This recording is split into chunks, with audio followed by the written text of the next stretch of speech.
So we're going to have now about a good 10 minutes of questions and answers before we take a coffee break, and obviously you'll have time in that break to ask additional questions and answers. I think it's been a fascinating morning. I'm going to give Hayley my seat, sorry about the mess, and just call on you from here. But if we just think back some of the things that we've heard this morning, we heard from Catherine a very innovative program that turned their recruitment on its head, really redefining the way they did things, bringing it in-house to a team of 3 people that she brought in with skills she didn't have, and they ended up obviously impressing the accountants, saving $2 million a year and winning lots of awards. From Cindy and her colleague at BlackRock, we then heard about the importance of investing in women leadership, and that is actually something that correlates with high-performing organizations. We saw the business statistics that prove that, and a very enlightened CEO that in these times was actually continuing to invest in leadership and producing some stunning results and some stunning stories about the effectiveness of that. And I remember the stat, 87% said it improved their effectiveness. And lastly, from Hayley, the importance of managing people and managing results, and how in stressful times sometimes we forget the people bit and over-focus on the numbers, and the need to bring ourselves back into balance in order to achieve. And again, the importance of a real-world context for doing that. So a very interesting morning. I'm going to open it up. I'm sure you have lots of questions. Who would like to start? In the back. Oh, hi.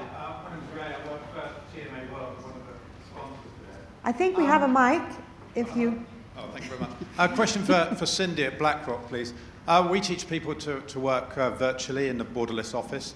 Any evidence that women are better at managing working virtually? I've not seen anything, quite frankly. I'd be interested. Although again, culturally, there are bits of the business where you do need to be, the guys need to be at their trading screens when the markets are open, etc. But we have quite a relaxed culture around, the boss expects us to be at important meetings that we have to be at, and he expects us to deliver. And actually how we do that, it's pretty much up to us. So there is great flexibility. I think we've moved around. I know people at HSBC, etc. Their buildings down at Canary Wharf, I don't know if we've got any HSBC people in, but I believe there's only seats for 2/3 of them. And I think with the increasing cost of seats in the city and down at Canary Wharf, I think people are being much more enlightened as to working flexibly. As to data around the gender split, I really couldn't say. Thank you for the question. Next question? Yes.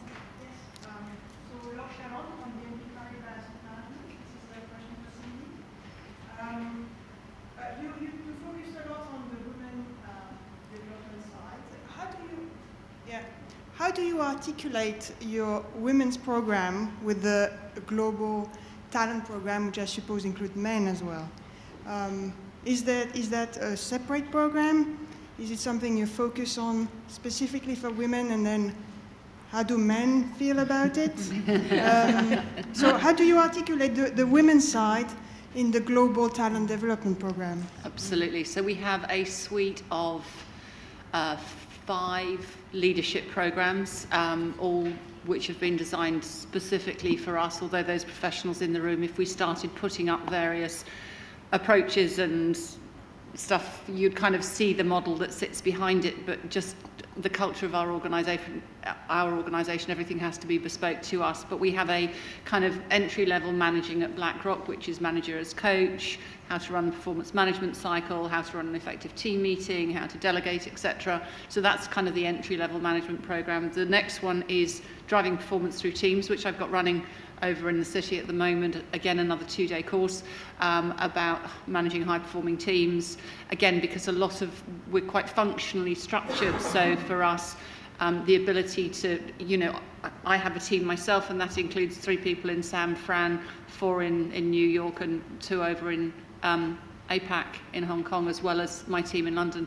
So the ability to influence performance, the driving performance through teams is the next one. Influencing for results is for kind of approaching top of the house. And so that's more about, so Peter Cairo, I don't know if those of you who do any research in the leadership development space, Dr. Peter Cairo from Columbia has been very instrumental in helping us design the programs.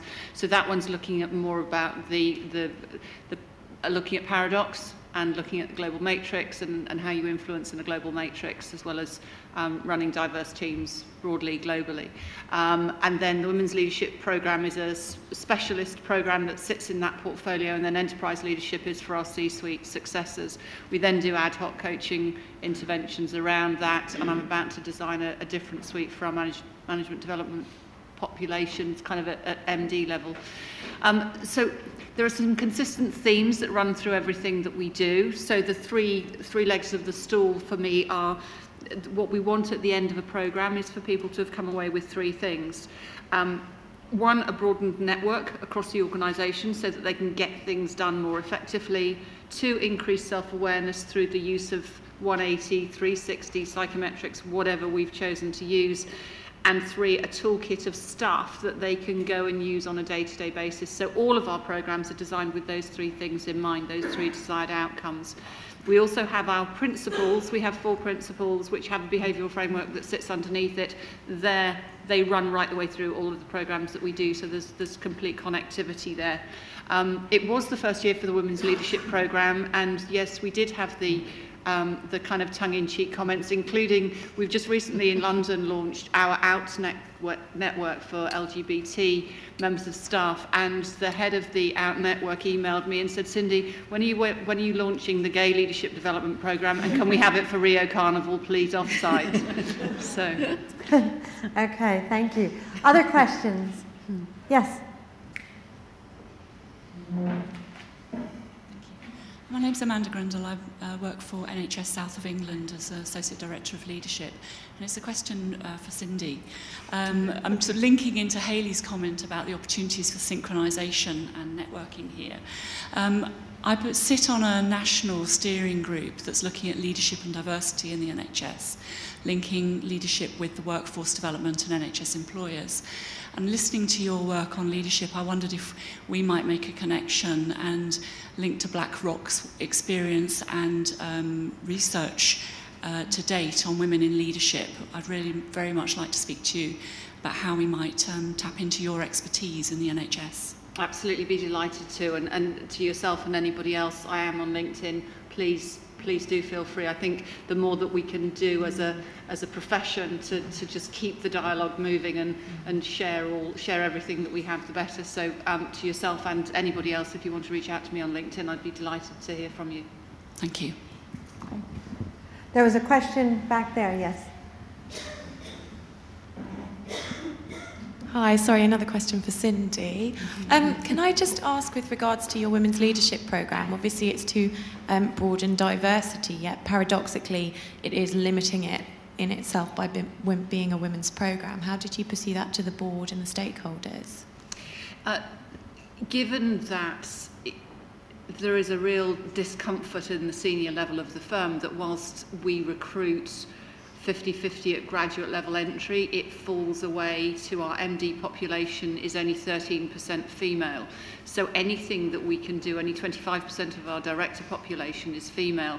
And they genuinely, Larry Fink and our group exec committee absolutely buy into diversity of thinking, moving away from group thinking, wanting more females in the pipeline, etc. I think because when Larry Fink set up the business in '88, he had a 40% female split on that senior team. Okay, it was only 2 women out of 5 people, but it was still 40%. He's really uncomfortable that we've only got 15%, 11%, 12% of women at MD level. So there is a real commitment to increase the pipeline. There's loads of opportunities for the guys, and actually when I look at, so we've got 28 people in the room in New York back end of November for our Enterprise Leadership Programme, which is our new people who are on the Global Succession Plan for C-suite roles in 2 or 3 years' time. you know, we had to fudge the criteria to get a couple of extra women on, because otherwise it would have been all male.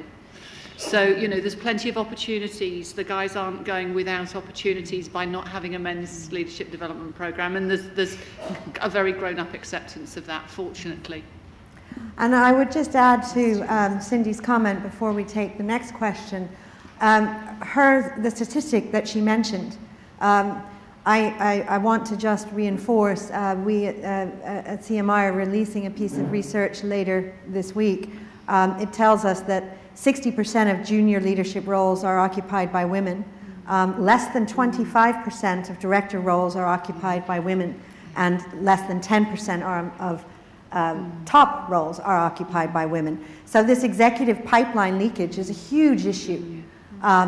Obviously, Larry Fink is very enlightened, and we need to clone him. Any other questions, perhaps, for another member of the panel? Not to. No, go right ahead. Go right ahead. Hi, another question for Cindy. I think this is just very topical today, clearly. My name's Jenny Ann Winter, and I work for Ericsson Telecoms. So you've talked a lot about developing female leaders and increasing the pipeline. I didn't see so much about the actual support for females, because obviously some of the barriers that you mentioned didn't mention the obvious things like childcare, you know, and the decisions that women have to make around their families and things. Obviously, you know, yes, we need to develop them through and support them, but we need to support them in other ways as well. And I'm interested to hear how BlackRock support females in, you know, the other areas that are key to their success.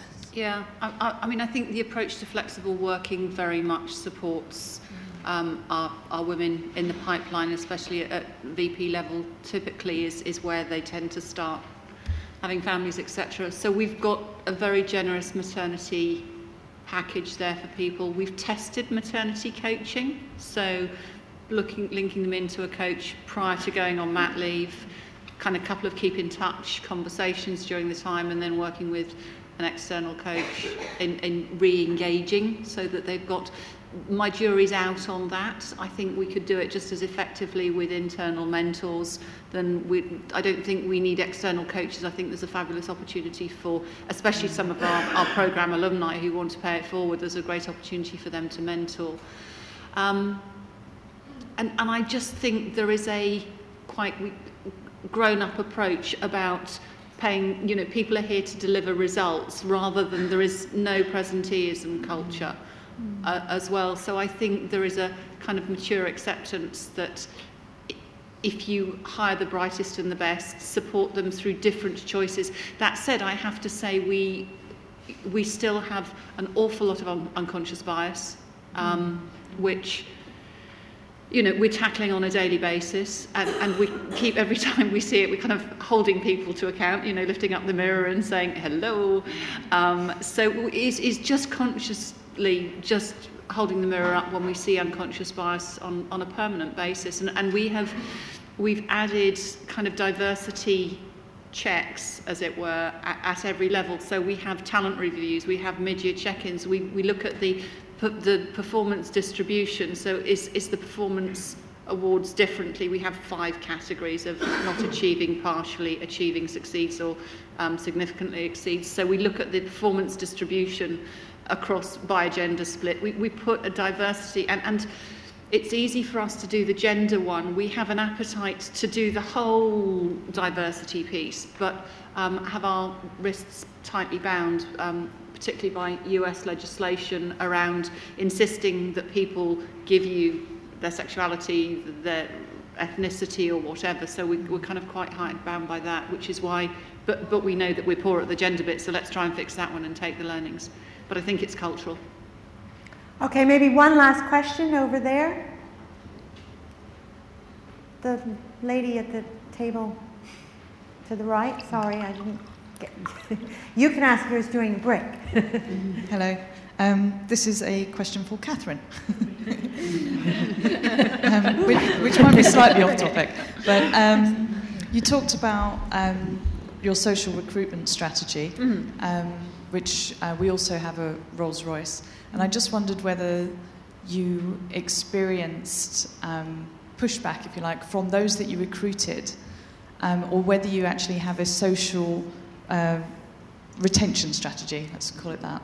So there's a differentiation in their experience between the use of social media to recruit them, which isn't necessarily in place throughout the organisation, potentially for retention. Okay. It was a concern I had when we made this switch that we would actually exclude people. And it's possible that we have excluded a number of people because we've moved so determinedly towards social media. So that the people who aren't actually using those networks probably are not finding it easy to access our jobs currently. So, but from a commercial point of view, it has been so overwhelmingly successful, and the quality of the candidates we've had through, I think, justifies that switch, and clearly we couldn't keep both processes going. Though a public sector organisation might have more of that obligation to keep both types of access into the organisation going. Internally, we have an intranet, and we use that quite extensively. So we retweet across the intranet, and we also have links straight through into our website. So all jobs are advertised internally first before they're advertised externally. Now again, potentially that could exclude people, but it's part of the culture within the organisation. We have online mandatory training for clinical roles, so people are used to accessing the intranet, and they're used to accessing the online training facilities, even though their jobs may not involve them sitting in front of a PC all day. In fact, a lot of people clearly don't have jobs that sit them in front of a PC all day, but nevertheless, in order to do other aspects of their job, they do have to access the online services. So we have moved all of our internal access to recruitment online as well. And we we're pretty successful in terms of internal succession, particularly at management grades. We're now internally promoting probably about 80% of our jobs, which again is quite a change from where we were, and I think reflects the success again of moving so much online, because people are finding, actually having got into the habit of going to look at what jobs are available internally, that they're more accessible than they were before we were doing that. So that has supported the internal access to roles as well as the external access to roles. Great, excellent. Well, thank you all very much. Let's give the panelists another round of applause.